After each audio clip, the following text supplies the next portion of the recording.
이 땅에 두 부류의 사람이 있습니다. 영적인 사람과 육적인 사람, 하늘에 속한 사람과 땅에 속한 사람, 그리고 주님께 속한 사람과 마귀에게 속한 사람이 있습니다. 바라기는 여러분이 모두 다 영적인 사람이 되기를 축원합니다. 하늘에 속한 성도가 되기를 축원합니다. 오늘은 종려주일입니다. 아시는 대로 이날은 예수님께서 십자가 진리를 앞에 두고 예루살렘에 입성하신 날을 기념해서 지키는 날이 종려주일입니다. 예수님은 어린 나귀 새끼를 타고 그리고 예루살렘에 입성할 때 수많은 군중들이 연도에 서서 겉옷을 벗어 땅에 깔고 종려나무 가지를 뒤흔들면서 야단법석이었습니다.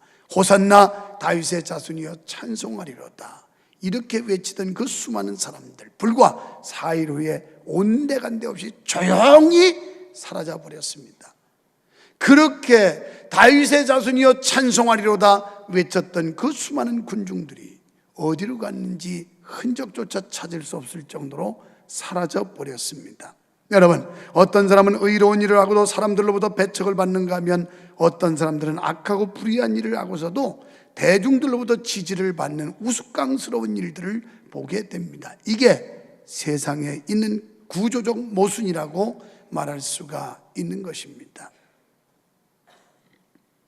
그런데 이 세상은 상대적 가치입니다. 그러나 우리는 상대적 가치를 추구하는 사람들이 아니라 절대적 가치를 추구하는 삶입니다. 절대적 가치면 하나님을 말하고 하나님의 말씀을 중심으로 사는 것을 절대적 가치를 추구하는 삶이라 말할 수 있습니다. 여러분, 오늘 이렇게 두 부류의 사람 가운데 먼저 오늘은 셋으로 나눠보면 목적이 없는 사람들이 있어요. 예수님이 누군지도 모르면서 남들이 소리 지르니까 같이 소리 지르는 사람들이 바로 종려주일 예수님 예루살렘 입성할 때 그렇게 많은 사람들이 있었습니다. 대세를 따라서 끼어든 사람들입니다. 이 부류에 속하는데 이런 사람들은 가장 바람직스럽지 못한 성도의 전형이라고 하겠습니다. 오늘 혹시 이 자리에 나왔지만 대세를 따라서, 군중을 따라서 이렇게 나오지는 않았습니까? 목적 없는 다름질이 곧 향방 없는 다름질이며 목적 없는 싸움이 바로 허공을 치는 싸움입니다. 우리 주변에 이런 사람들이 있는가 살펴보고 있다면 즉시 그들의 삶을 바꿔줘야 합니다. 생각을 바꿔줘야 됩니다. 그리고 목적을 바꿔줘야 됩니다. 어떻게 해요? 세속적이고 세상적인 삶이 영적이고 신령한 삶으로 바뀌어지도록 도와줘야 됩니다. 이런 목적이 없는 사람들은 자신이 죄인임을 몰라요. 로마서 3장 10절에 보면 의인은 없나니 한 사람도 없다고 그랬어요. 이 땅에 의인은 아무도 없습니다. 예수 그리스도, 그분은 죄인에게만 필요한 분인데 내가 죄인이라는 사실을 모르는 사람은 예수님을 필요로 하지 않습니다. 만약에 여러분 자신이 죄인임을 고백하지 않는다면 예수님은 여러분과 상관이 없는 분이 되어버리고 말 것입니다. 성경은 모든 사람이 죄인이라고 가르치는데 주의 이름을 부르는 사람들 가운데 일단의 무리들은 자신의 죄인됨을 알지 못하기 때문에 의미라든지 까닭도 모르면서 주를 환영하는 무리 가운데 섞여 소리만 지르고 있었습니다. 아마도 찾고자 하면 우리 주변에서 얼마든지 이런 사람들을 찾아낼 수 있을 것입니다. 누구든지 구실을 다하고 본분에 합당히 행하라면 자신이 죄인이라는 사실을 먼저 고백할 수 있어야 합니다. 이와 같은 올바른 자아인식이 없는 사람은 아무리 외적인 여건이 완벽하게 구비되었다 할지라도 자기 본분에 충실할 수가 없습니다.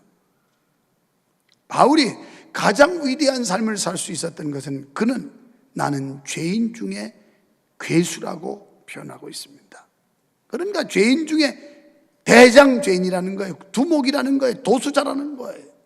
그렇게 흉악한 죄인이라는 고백을 하고 있습니다. 여러분, 자신이 영벌받아 마땅한 자리에서 영생을 얻었다고 믿어질 때 하나님께 감사할 수 있고 하나님께 영광을 돌릴 수가 있게 되는 법입니다. 그리고 목적이 없는 사람들은 예수님을 구경의 대상으로 삼습니다. 마태복음 11장 8절에 말씀하는 대로 그러면 너희가 무엇을 보려고 나갔더냐? 부드러운 옷 입은 사람이냐 부드러운 옷을 입은 자들은 왕궁에 있느니라. 여러분, 오늘 이 자리에 왜 오셨습니까? 말 잘하는 말장이의 소리를 들으려고 오셨습니까? 아니면 아름다운 찬양을 하는 성가대를 보러 오셨습니까? 아니면 악기를 가지고 연주하는 오케스트라의 연주를 들으려고 오셨습니까? 아닙니다. 그런 자들은 세상에도 얼마든지 많이 있느니라 주님 말씀했어요. 오늘 우리는 주님을 만나러 왔습니다. 주님을 만나고 가야 할 줄로 믿습니다. 인생이나 신앙에는 관중석이라는 게 없는데 다수의 사람들이 이 관중석을 만들려고 해요. 그래서 사람들은 관중의 자리에 앉아 있으려고 그래요. 선수로 나가서 하나님의 영광을 위해 일하려고 하기보다는 관중에서 관전하려고 하는 사람들이 너무나 많다는 거예요. 그래서 요즘에 개척교회가 안 되는 겁니다. 큰 교회 가서 그 군중심리, 그 분위기 여기에 휩쓸려 다니면서 관전하는 자세, 관전하는 태도를 가지고 있는 현대판 군중들이 얼마나 많은지 몰라요. 참으로 안타깝기 이를 데 없는 일입니다. 혹 여러분은 그런 자리에 앉아있는 성도는 아닙니까? 예수를 단지 구경의 대상으로만 생각하는 사람은 예수와 관련된 모든 축복들에서 제외되는 건 물론 인생도 철저히 실패하게 되고 만다는 사실을 기억하십시오. 또 군중들은 이기적인 목적을 가진 사람들입니다. 주님을 환영하는 무리들 중에는 이기적인 목적을 가진 사람들이 많이 포함되어 있었는데 그들의 마음 가운데 자리하고 있었던 이와 같은 이기심은 오늘도 교회 공동체를 와해시키고 무력화하는 사탄의 도구로 이용되고 있습니다. 예수 앞으로 나오는 그런 목적이 육신적인 것, 세상적인 것인 사람들은 결코 바람직한 결과를 기대할 수가 없다는 것을 우리는 명심해야 합니다. 성경은 이 세상이나 그 가운데 있는 것들을 사랑하면 그 속에 하나님의 사랑이 있지 아니하다라고 요한일서 2장 15절로 16절에서 말씀하고 있습니다. 여러분과 저가 세상을 사랑하고 있다면 하나님의 사랑이 그 안에 있지 않다는 겁니다. 아직도 군중의 자리에서, 아직도 백성의 자리에서 머물러 있다면 아직 우리의 마음속에 하나님의 사랑이 없다는 말입니다.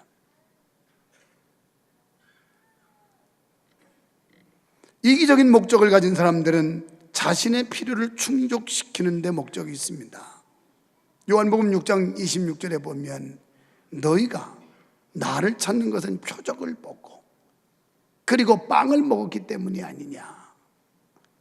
앉은 뱅이가 일어서고 문둥병자가 고침을 받고 죽은 자가 다시 산다는 이런 얘기 때문에 표적을 보고 너희가 나를 따르고 있는 것이 아니냐. 지금도 많은 성도들 중에 표적을 기대하고 나오는 사람들이 많습니다. 진정한 하늘의 신령한 은혜보다는 하나님의 자녀로 영생을 얻었다고 하는 이 기쁨과 감사보다는 표적을 보러 나왔습니다.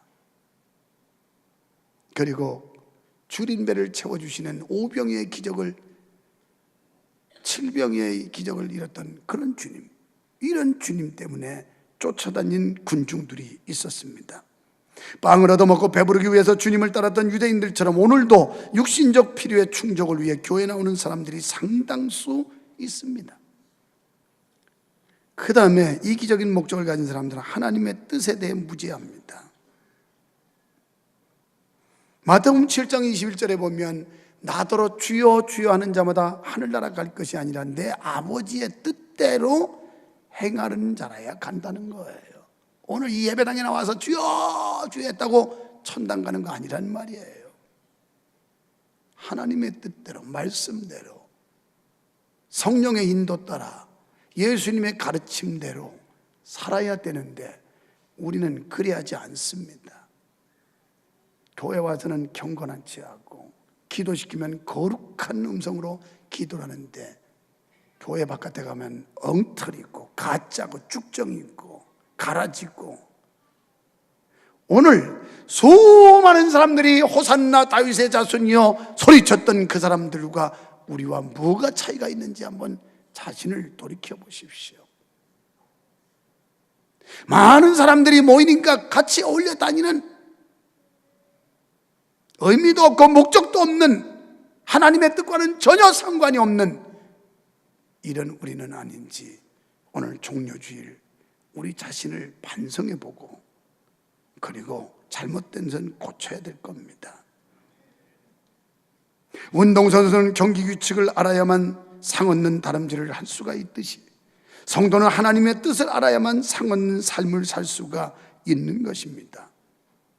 그런데 이기적인 목적을 가진 사람들은 하나님의 뜻에 대해 무지하기 때문에 뭘 하든지 하나님에 대한 상급의 소망을 가질 수가 없습니다. 그들은 소망이 없는 다름질을 하고 있습니다. 그 다음에는 진실된 마음으로 환영하는 신자요, 성도요, 제자가 있습니다. 예수를 환영한 무리 중에 앞에 두 부류와는 달리 진실된 마음으로 환영한 사람들이 있었는데, 하나님께서는 각 사람의 심장을 감찰하시기 때문에 우리가 하는 모든 일에 추호라도 거짓이 있어서는 안 됩니다. 요한복음 8장 44절에 보면 마귀는 거짓의 아비라, 사탄이 거짓의 아비라. 한번 같이 읽어볼까요? 시작. 거짓말할 때마다 제 것으로 말하나니 이는 저가 거짓말쟁이요 거짓의 아비가 되었음이니라. 사탄은 거짓말쟁이라는 거예요. 여러분 제발 거짓말쟁이 하지 마세요. 요새 몇몇 분이 뒤에서 쑥덕쑥덕 한다면요, 그래서 쑥떡을 많이 먹는데요. 그래서 왜 이렇게 쑥떡을 찌냐고 그랬더니, 우리가 직분자를 세우는데 거기에 대해서 이유 시비가 많은 모양이에요. 여러분, 직분은 은혜로 받아야지 정욕으로 쓰려고 잘못 받으면 꼭 말썽꾸러기가 됩니다. 수년 동안 담임 목사가 얼마나 많은 고뇌를 했는지 이해도 못하는 사람들이 그냥 자기 소견에 좋은 대로 말하면 거짓말돼요. 사실과 다른, 현실과 다른 얘기들을 하면 다 거짓말이 되는 거예요. 근데 보니까 사탄이 거짓의 아비라고 그러더라고요. 거짓말하면 사탄이 좋아하는 일이겠죠. 여러분, 진실된 마음으로 예수님을 환영한 사람들처럼 우리는 진실된 마음으로 주님을 찬양해야 될 줄 믿습니다. 이런 사람들은 예수님을 자신의 구주로 믿는 사람들이에요. 사도행전 16장 31절에 주 예수를 믿어라, 그리하면 너와 내 집이 구원을 얻으리라 그랬어요. 하나님의 구원과 축복은 예수께 대해 취하는 입장과 태도에 따라서 결정이 되는데, 그분을 구주로 믿는 사람들에게는 축복이, 그분을 거부하는 사람에게는 저주가 주어집니다. 하나님은 이 법칙에 대해 전혀 어떤 예외 규정도 만들어 주시지 않으셨으므로 예수를 거부한다는 것은 참으로 두려운 일입니다. 여러분, 예수를 거부하고 불신한다는 건 얼마나 무서운 일인지 몰라요. 왜요? 지옥의 형벌에 들어가는 거예요. 영멸에 들어가는 거예요. 이것 때문에 우리가 지금 예수를 믿는 거예요. 그리고 이런 사람들은 두 번째로 예수를 위해 자기를 드리고자 해요. 로마서 14장 7절로 8절에 우리 중에 누구든지 자기를 위하여 사는 자가 없고 자기를 위하여 죽는 자도 없도다. 이제 우리가 살아도, 다 같이 시작. 우리가 살아도 주를 위하여 살고 죽어도 주를 위하여 죽나니 그러므로 사나 죽으나 우리가 주의 것이로다. 할렐루야. 주님의 것이면 주님이 필요로 하고 주님이 요구하시면 내놓는 거예요. 사실은 오늘 설교 후에 요한의 아들 시몬아 이거 부르려고 송태성 목사님하고 합의를 했어요, 어제 저녁에. 근데 잠이 안 와서 새벽 3시에 일어나가지고 묵상하고 하는데 그게 아니야. 이제 내가 살아도 주 위에 살고 이제 내가 죽어도 주 위에 죽는 이 말씀, 이 찬양이 이게 더 감동이야. 그래서 새벽 3시 35분에 카톡을 보냈어요. 그러니 그 친구가, 저 친구가 얼마나 짜증났겠어요. 곤히 잠자는데 갑자기 카톡! 그래가지고 진짜 짜증나더라고요. 나하고 상관도 없는 사람들이 어떻게 이게 친구가 돼가지고 주소 이렇게 가지고 있으면 자기들끼리 잠도 안 자고 얘기하는데 나한테도 카톡 막 이래. 이것들이 잠도 안 자나. 아마 저 친구가 그랬을 거예요. 아니 그거 좀 늦게 5시쯤 보내도 되는데 왜 남을 이렇게 고난 잠을 깨우지? 내가 깼으니까 너도 깨라 그래야 되겠네요.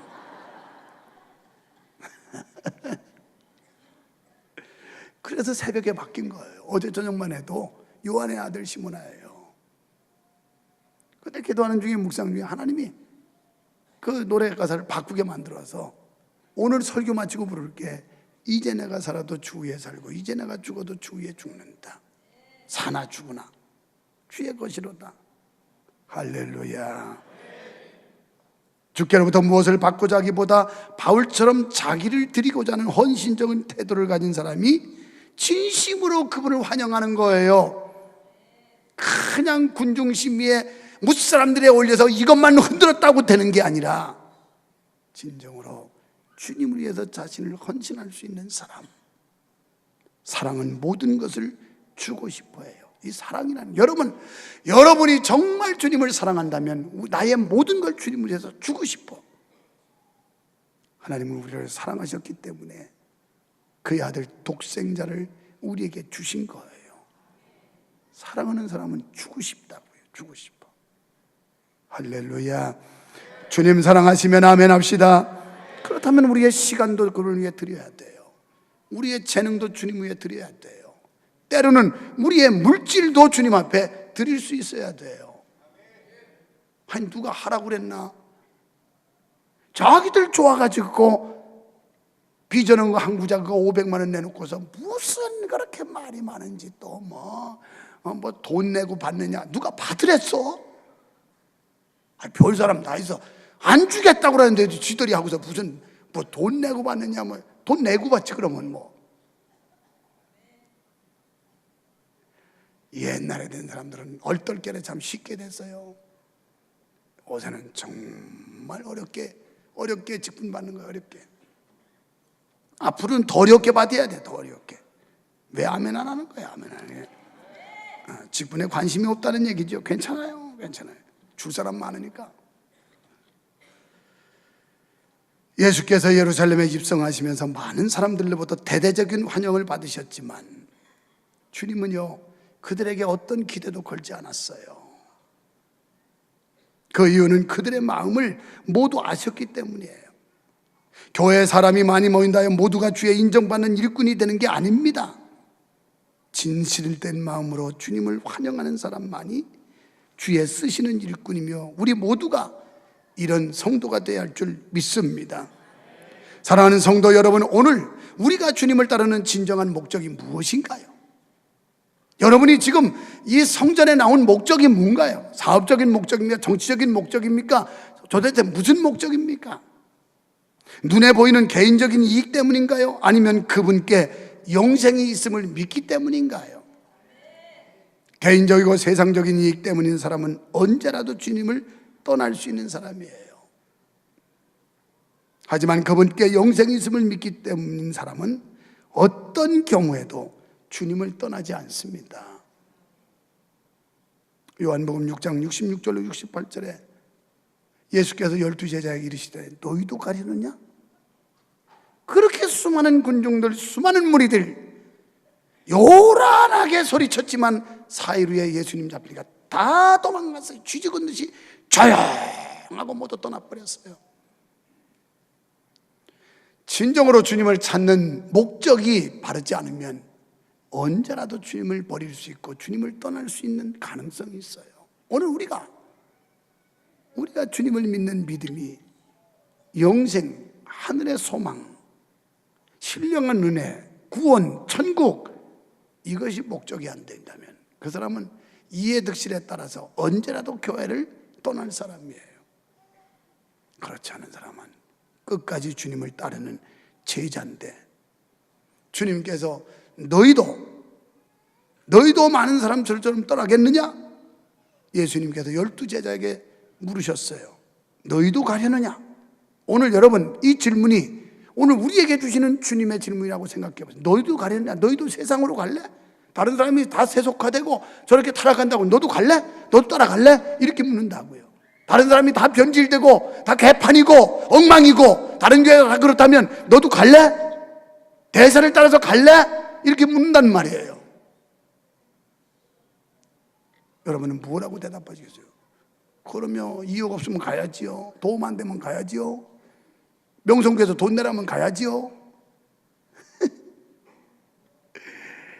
돈 안 내는 교회가 어디 있어? 내가 보니까 돈 있는 사람은 또 안 내더라고. 없어도 믿음 있는 사람이 내지.